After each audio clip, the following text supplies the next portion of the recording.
박사방 운영자 조주빈에 대한 첫 검찰 조사가 진행됐습니다. 10시간 동안 진행된 조사에서 조주빈은 묵비권을 행사하지 않고 비교적 상세히 신문에 응한 것으로 알려졌습니다. 네, 경찰이 속칭 박사방 유료 회원 색출에 본격 나선 가운데 N번방 피해자들에 대한 2차 피해가 계속 우려되고 있습니다. 이 관련 내용 오윤성 순천향대 경찰행정학과 교수, 손정혜 변호사 두 분과 짚어보겠습니다. 네, 안녕하십니까. 안녕하세요. 안녕하세요. 예. 자, 검찰에 25일 날 조주빈이 송치돼서요. 어제 첫 조사가 있었습니다. 10시간 동안 조사를 받았다고 합니다. 첫 조사를 받으면 변호사님, 어떤 내용으로 검찰에서는 합니까? 첫날은 조사는? 일단은 경찰에서 넘어온 수사 기록의 양이 굉장히 방대합니다. 그것을 분석을 했을 것이고요. 거기에서 이제 빠져있는 부분이라든가 특히 경찰에서 검찰로 송치하면서 법무부에서는 범죄단체 조직죄를 적용할 것이다, 검토할 것이다고 했는데 그 제명을 적용하지 못했던 것이 공범들에 대한 조사가 이루어지지 못했고 공범들에 대해서 체계적인 어떤 체계도라고 해야 될까요? 업무 분장 이런 것들이 이제 부족했기 때문인데 아무래도 이제 공범들을 색출하는 것이 가장 최급선이가 아닐까라는 생각이 들고요. 지금 10명 이상의 공범들이 지금 구속되어 있다라고 하는데 이 이외에도 가담자들, 특히 직원으로 불렸고 행동대장이라고 불렸던 사람들이 했던 역할, 어떻게 지휘체계를 통솔했고 어떻게 수익을 배분했는지를 꼼꼼하게 물어보고 있는 상황이라고 생각이 드는데요. 변호인이 없이 10시간 동안 조사를 받았다라고 합니다. 10시간 조사한다고 하더라도 워낙 많은 범죄의 숫자들, 행위들, 그리고 일자들, 계속적 범죄, 그리고 그 전에 사기행각까지 너무 많기 때문에 아마도 거의 매일같이 조사를 해야 되는 상황이 아닐까 생각이 듭니다. 검찰에서 이 조사할 수 있는 시간이 한 20일 정도인데 그래서 서둘러 막 조사를 하는 것 같아요. 오늘도 불러 조사를 한다고 합니다. 어제 조사할 때 진술 거부권, 소위 묵비권이라고 하죠. 이걸 행사하지 않았다고 그래요. 검찰이 물어보는 말에 어느 정도 다 대답을 했다고 하는데 글쎄요. 자해 시도할 정도로 굉장히 자신에 대해서 어떤 그런 태도를 보였던 사람인데 죄책감을 좀 느꼈을까요? 어떻게 보십니까, 교수께서는? 그것은 죄책감하고는 크게 상관이 없는 것 같고요. 예. 처음에 이제 경찰에 근거가 됐을 때 본인이 박사가 아니고 그 직원이라고 얘기하지 않았습니까? 그리고 난 뒤에 이제 바로 이제 자해를 했었는데 그 당시는 본인이 이 가상 세계에서 신이라고 하는 그런 위치에 있다가 현실에서는 그야말로 하나의 보잘것없는 인간으로 본인이 스스로 인식을 한 거죠. 그러니까 너무 이제 본인이 이제 당혹스러워서 자해라고 하는 그런 방법을 사용을 했는데 지금 이제 경찰 단계에서 선임을 했었던 변호사가 사임계를 제출하지 않았습니까? 예. 그래서 이제 어저께 검찰에서 수사를 하기 이전에 사임계를 제출한 것을 고지를 했었고 그때 당시에 이제 조주빈이가 본인은 변호인 없이 수사에 응하겠다라고 했을 때 저희가 추정컨대 아마 이제 좀 자포자기한 그런 심정으로 해서 묵비권을 행사를 하지 아니하고 수사에 임하겠구나라고 하는 그런 생각을 했었어요. 그런데 이제 예상대로 묵비권을 행사하지 않고 순순히 지금 현재 얘기를 하고 있는데 그 이유는 지금 이제 통상 범인들이 하듯이 경찰에서 수사를 했었던 그런 내용들이 가압에 의한 것이었다. 이렇게 또 검찰 단계에서 말을 바꾸고 하는 그런 것들이 이제 별로 커다란 어떤 소용이 없다라고 하는 것을 본인이 인식을 한 것은 아닐까라고 생각이 드는 거죠. 예. 잔혹하게 성착취를 하는 과정에서도 봉사활동은 또 나왔고 그런 행동이 좀 이중적이었다라는 말들이 많잖아요. 그리고 경찰서 앞에서 모습을 드러내면서도 본인을 악마라는 식으로 표현을 하면서 또 거기에서 일부 유명인들의 이름을 거론하면서 사과를 했습니다. 평상시에서도 박사방 내에서 유명인들과의 친분이 있다라는 식으로 좀 과시하는 행동들도 많이 나왔다고 하는데 이런 것들은 저희가 어떤 심리라고 좀 봐야 되는 겁니까? 일단 이제 봉사활동을 하는 심리 같은 경우는 몇 가지로 볼 수 있습니다. 원래 진정성을 가지고 하시는 분들도 있고요. 또 이제 이번 같은 경우는 본인이 한쪽에서는 그야말로 밤과 낮을 바꿔가면서 이중적인 생활을 하기 때문에 혹시 이렇게 봉사를 하는 과정에서 약간의 자기의 어떤 죄책감을 중화시킬 수 있다라고 하는 그런 것도 있을 수 있고 또 하나는 조심스럽게 추정을 하건대 지금 이 사람이 봉사를 했었던 사람들이 노인을 대상으로 한 것도 아니고 주로 어린아이들을 대상으로 했었어요. 그런데 지금 문제가 되는 것이 아동 미성년 성착취와 연관돼 있지 않습니까? 예. 그렇기 때문에 혹시 거기 가지고 사실 엉뚱한 그런 어떤 상상을 하지 않았는가라고 이제 추정을 해볼 수도 있고요. 또 하나는 왜 이제 검찰에 송치를 하는 그 과정에서 첫 번째 나온 것이 유명인들의 이름에 대해서 얘기를 했단 말이죠.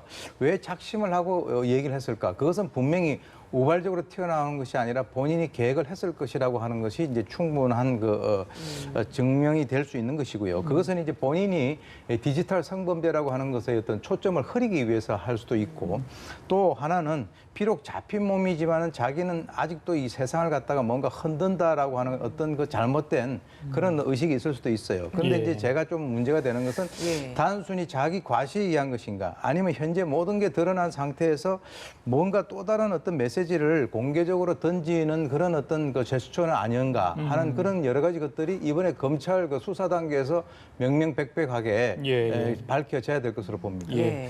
손변호사님, 아까 전에 공범 잠깐 말씀하셨잖아요. 경찰은 뭐 방조 관련된 이야기까지 다 합니다. 그것도 좀 찾아내겠다는 것 같아요. 근데 이제 과연 제대로 수사가 되겠느냐. 이게 뭐 암호화폐도 사용했고 뭐 좀 이따 이야기하겠지만 텔레그램을 동원했고 그럽니다. 그런데 어느 정도 신원 확인이 된 사람도 있다. 10여 명까지. 지금 지난번 최근에 했던 압수수색 거기서 나온 겁니까? 어떻게 지금 수사가 그러니까 암호화폐 같은 경우는 거래 관계가 추적되지 않을 것이다라고 만연히 생각하지만 실제로 거래가 추적된다고 합니다.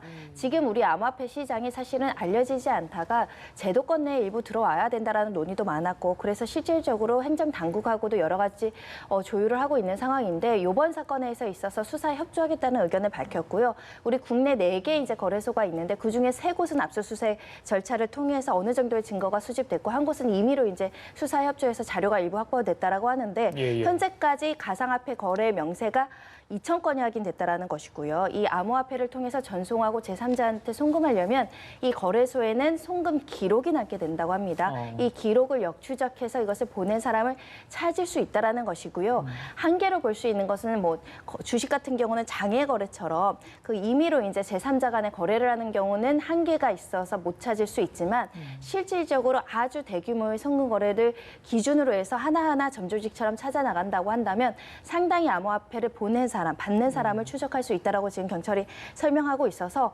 현재도 수십 명 가량은 유료 회원의 신원이 파악된 상태다라고 밝히고 있습니다. 네, 이렇게 유료 회원들을 찾아낸다라고 한다면 실질적인 처벌이 가능해야지 이게 또 의미가 있는 거잖아요. 실제 처벌은 가능합니까? 이 사건은 단순히 어떤 뭐 음란물을 단순 신청했다라고 보기에는 어려워서 법률적인 적용 가능성이 상당 부분 열려 있다라고 합니다.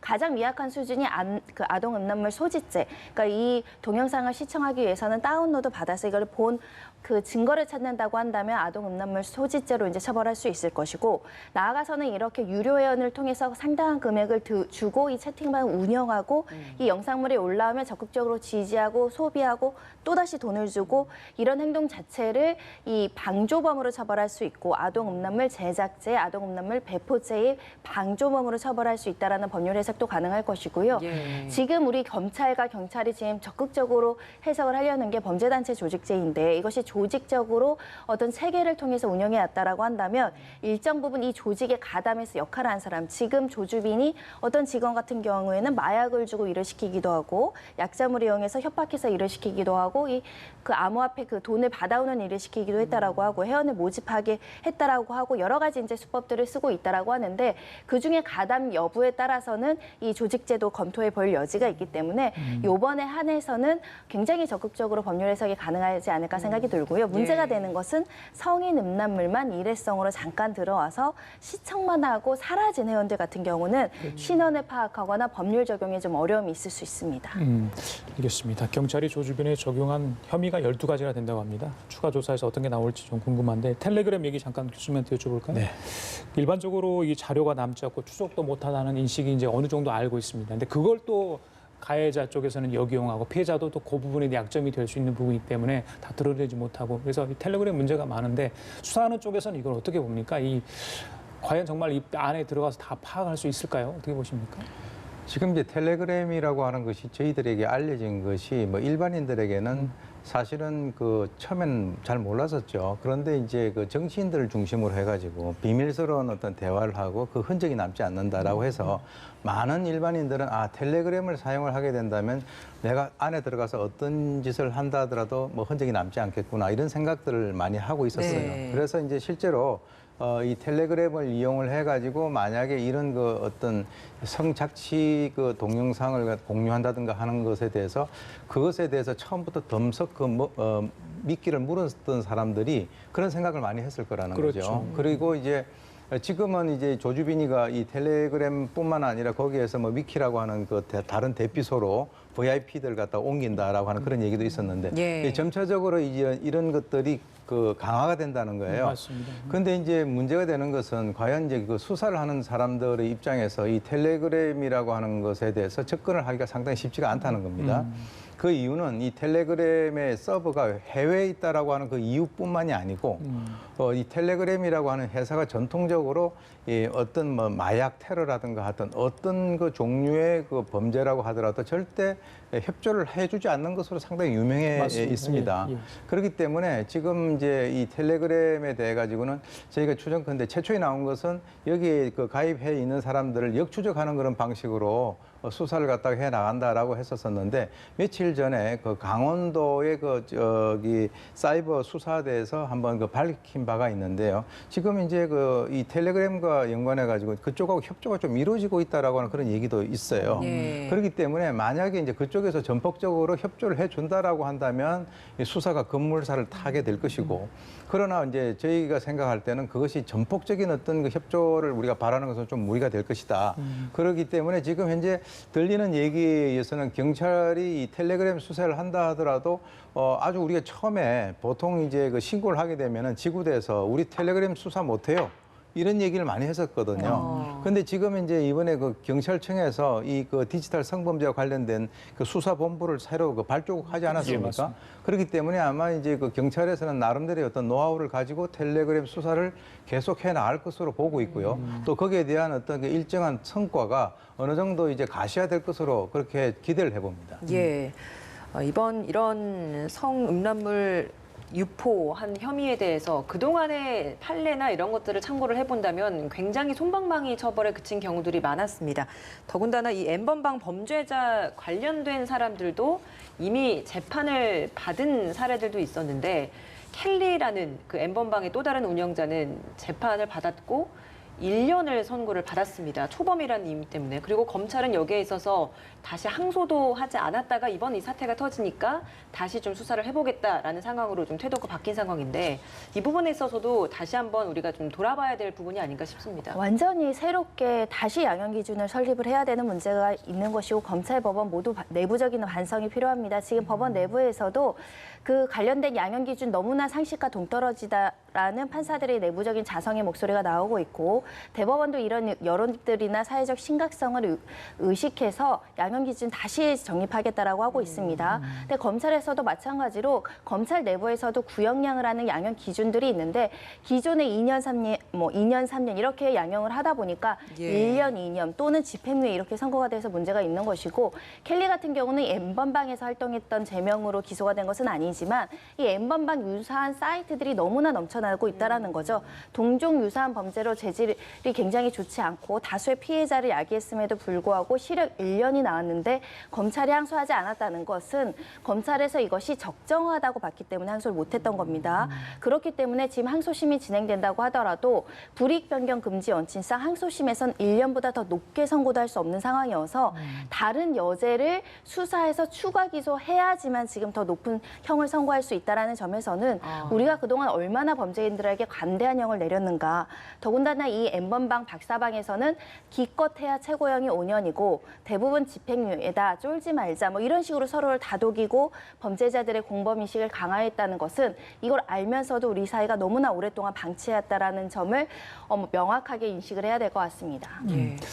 솜방망이 처벌 얘기가 나와서 하나 더 여쭤볼게요. 교수님한테 여쭤볼게요. 그 다크웹 운영자 손모 씨라고 있습니다. 이 재판을 받았거든요. 네. 예.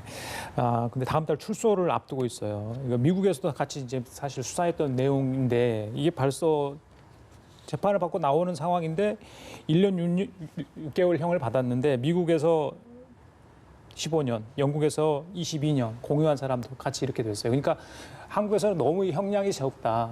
그러면 다시 이제 미국으로 가서 이렇게 죄를 좀 받도록 하는 게 어떠냐 이런 지금 첨언도 올라와 있는 상황이거든요. 어떻게 보십니까? 지금 이런 상황이 현재 왜 한국에서 이런 종류의 범죄가 아주 극성을 떨고 있고 창궐하고 있는가 하는 것을 하나의 단적인 예입니다. 방금 말씀하셨던 이 다크웹 운영자 손모 씨 같은 경우는 그야말로 운영자예요. 운영자이기 때문에 여기에 대한 어떤 책임이라고 하는 그런 측면에서 봤을 때는 굉장히 많은 사람이죠. 그런데 거기에서 실질적으로 이 운영자였던 이 손 씨는 우리 한국법에 의해서 처벌을 받았기 때문에 1년 6월형을 선고를 받았는데 미국에서는 이 사람이 운영하는 그 사이트에 들어가지고 한번 다운을 받았던 사람이 15년형을 받았단 말이에요. 예, 공유했던 사람. 예, 그리고 이제 영국 같은 경우는 공유를 했는데 22년형을 받았어요. 그건 뭘 의미하느냐? 지금 우리나라에 지금 이런 종류의 범죄에 대처하는 어떤 그 사법 체계가 잘못됐다라고 하는 것을 단적으로 얘기를 해주는 겁니다. 근데 이제 문제는 뭐냐면 지금 이제 사법부나 이런 쪽에서 상당히 그 좀 심리적인 부담을 가지고 있는 것이 지금 이런 법들이 만들어진 것은 벌써 굉장히 오래된 것이고요. 지금 뭐 AI라든가 하는 이런 것을 통해 가지고 인터넷과 관련된 이 범죄는 매일 지금 진화를 하고 있지 않습니까? 그러니까 그런 어떤 사회적 현상의 이 어떤 사법 체계라든가 또는 사법 체계를 운영하는 이런 분들의 어떤 그 사고 방식이 거기에 따라가지 못하고 있다라고 하는 것을 얘기를 해주는 것인데 예컨대 이제 그 대법원 양형위원회나 이런 데를 보게 된다면 이 살인죄와 관련돼 가지고 살인죄를 저지른다 하더라도 뭐 어떤 사안에 따라 가지고는 뭐 한 10년 뭐 이하짜리들이 많지 않습니까? 예. 그렇기 때문에 과연 우리 한국에서의 이제 그 사법 운영을 하는 그 분들의 머릿속에는 이런 범죄를 저질렀다고 해 가지고 이게 영국이나 미국 같이 15년, 22년을 갖다가 과연 그 선고를 해야 될 것인가 예. 하는 것에 대해서 심적인 부담을 가지고 있는데 제가 볼 때는 이 세계적인 추세를 맞춰 가지고 우리 한국의 사법 제도도 이런 범죄를 뭔가 어떤 그 건절시키기 위해서는 거기에 대한 그 적합한 수준에 있어서의 처벌이 예. 뒤따르지 않으면 앞으로도 이런 현상은 계속될 수 예. 있지 않겠나 이렇게 생각이 듭니다. 손 변호사님 지금 청원이 10만 명이에요. 그 공조수와 미국 법무부도 이 남성은 기소를 했다고 합니다. 그러니까 청원처럼 미국에서 처벌을 받게 할 수 있는 겁니까? 그러니까 굉장히 창피스럽고 부끄러운 일이 터졌던 것이 손모 씨가 이렇게 징역 1년 6개월만 받다 보니까 미국에서도 놀란 겁니다. 어떻게 이렇게 잔혹한 아동 성범죄를 제작한 사람을 한국이라는 나라가 어떻게 1년 6개월에 뭐 1000년도 아니고 1년 6개월일까라고 놀래서 미국으로 송환해달라는 요청까지 있었다는 것입니다. 그런데 이중처벌 금지에 문제가 있기 때문에 좀 곤란한 측면이 있었고, 그러니까 지금 손모 씨가 우리나라 법정에서 처벌받은 범죄로는 미국에서 처벌하지 못하지만 예, 예. 우리나라에서 기소되지 않고 발견되지 않았는데 은닉된 범죄 중에 미국에서 추적을 해서 만약에 미국 본토에서 이것을 기소해서 재판을 받게 한다면 이 사람은 무기징역형이 가능한 사람이기 때문에 사회에서 완전히 격리될 수 있습니다. 그렇기 때문에 손모 씨도 저희가 유의 있게 이제 봐야 되는 것인데 앞서 나아가서는 손모 씨가 신상 공개가 되지 않았었죠. 요번에 조주빈이 처음으로 신상 공개가 됐다는 것도 사회적으로 굉장히 의미가 있는 것이 이렇게 잔혹한 아동범죄물을 만들어서 유포하고 대량의 범죄 수익을 취득한 자도 우리가 손모 씨라고 하지 손 누군지를 모르고 있다는 사실. 우리가 그동안 신상 공개에도 굉장히 소극적이었고 재범 예. 방지에 너무 그 대책이 없었다라는 점을 지적할 수밖에 없습니다. 예. 이번 사건에서 충격적이었던 부분 중에 하나가 물론 잔혹성도 있겠습니다만 범죄자들의 연령이 굉장히 좀 어렸다라는 점입니다. 이게 청소년들이 인터넷상으로는 익명성이 보장되다 보니까 본인이 나이가 청소년인 것조차 밝히지 않습니다.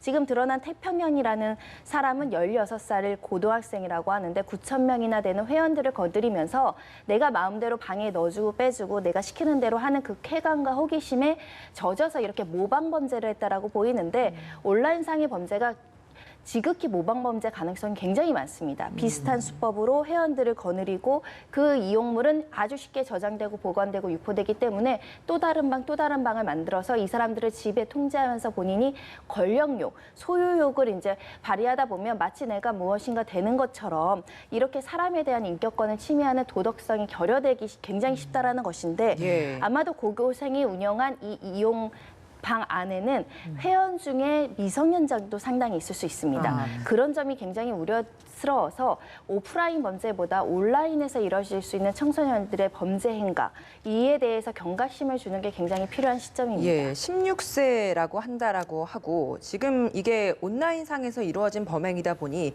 사실 성인과 크게 다르지 않게 범행이 이루어진 상황이거든요. 그럼에도 불구하고 지금 미성년자라고 한다면 혹시 소년범이라고 해서 그런 소년법에 적용이 돼서 또 형량이 좀 낮게 되는 건 아닌지 이 부분도 궁금합니다. 일단 청소년이기 때문에 성인 범죄보다는 소년 감염법 적용 가능성도 높고요. 감염 여지도 있다라는 게 현실적인 부분입니다. 더군다나 신상 공개 제도에도 미성년자 청소년은 신상 공개하는 것이 어렵게 되어 있습니다. 그런 면에 있어서는 청소년으로 보호받는 나이인데 문제는 이 청소년들이 하는 재질이 성인 못지않고 오히려 성인보다 잔혹한 경우가 있습니다. 훨씬 더 그 나이에 어떤 호기를 부리면서 더 잔혹하게 피해자의 어떤 공감 능력이나 이런 것들을 못하고 고통에 대해서 즐기는 성향들을 가질 수 있기 때문에 이 청소년들의 범죄에 대해서 심각하게 봐야 되지 않을까 합니다. 예.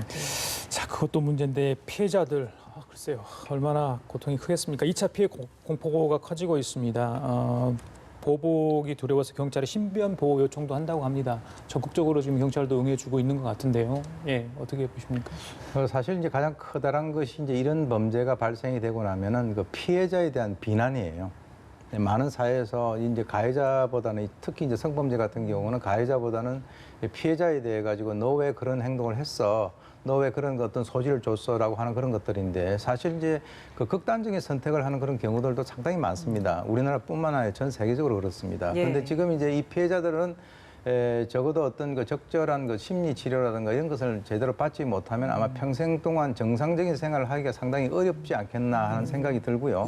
특히 이제 우선적으로 이 피해자들에 대한 어떤 신상 공개라든가 또는 그 피해자들이 또 다른 사람들에 의해서 어떤 그 위해를 당할 수 있다라고 하는 그런 측면에서는 굉장히 불안감을 느낄 수 있는데 지금 이제 그 경찰에서는 그 신변 보호 요청을 만약에 하게 된다면 신변 보호를 하게 되고 또 그와 관련돼서 이제 스마트워치를 제공한다든가 하는 그런 것들을 하고 있는데요. 지금 현재 뭐 여기에 박사방에서만 이제 그 피해자가 한 70여 명 정도, 그 중에서도 이제 그 미성년자들이 한 10여 명 정도 나왔는데요. 사실은 이 박사방뿐만 아니라 많은 그 유사한 그 N번방들이 있거든요. 그렇기 때문에 이 피해자들은 숫자라든가 이런 것들이 훨씬 더 현재 보도된 것보다는 많이 있을 것이다 이렇게 생각이 듭니다. 이런 보호가 좀 필요할 것 같습니다. 지금까지 오윤성 순천향대 경찰행정과 교수 손정혜 변호사 두 분과 함께했습니다. 말씀 잘 들었습니다. 고맙습니다.